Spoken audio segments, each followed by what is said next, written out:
آقای نوروزی اسنپ می‌خواستید بفرمایید. سلام عرض. سمت فرشی میری داداش؟ آره داداش اونجا خونه خالمه. ایول من اونجا 3 تا خونه دارم. نگاه نکن تو اسنپ کار میکنم، کارخونه دارم، 2 تا کارگاه دارم. چرا الان اسنپی؟ حوصله‌ام سر میره بعضی وقتا تو خونه میام دور بزنم.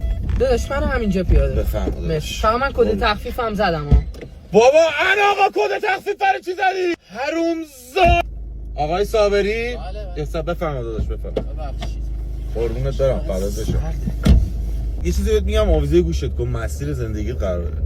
ببین من الان خودم ورشکست شدم، بیچاره شدم. زنم طلاق گرفته ازم. بچه‌م درس نمیخونه. والا فنبوی شده. آقای سوچکیان بفرمایید. می‌خواستی داداش بفرمایید. مخلصم قربان شو. فقط جسارتا عجله کنید، من دارم میرم فرودگاه، خیلی عجله دارم. میرم داداش. متشکرم. اینا رو ولش کن. میگم نفر قبلی که سوار کرده بودم موها رو رنگ کرده بود، اصلا یه وضعیت عجیب. میگو بخورم برات بخورم یه ذره تندتر برید. من میرم داداش. میگو بخورم برات بخورم. بخوره دیگه. بله تندتر میتونید برید. بله بابا ترافیک دیگه چیکار کنم؟ پرواز دکمه پرواز نداره این 20 صاحب چجوری برم؟ سلام صفحه کفی. سلام داداش خوبی؟ پسر خوب سری برو اسلام شهر زدیکسامو باید برم بپوشم.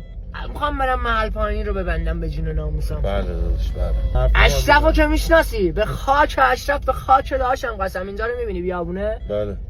جنازه خاک میکنم.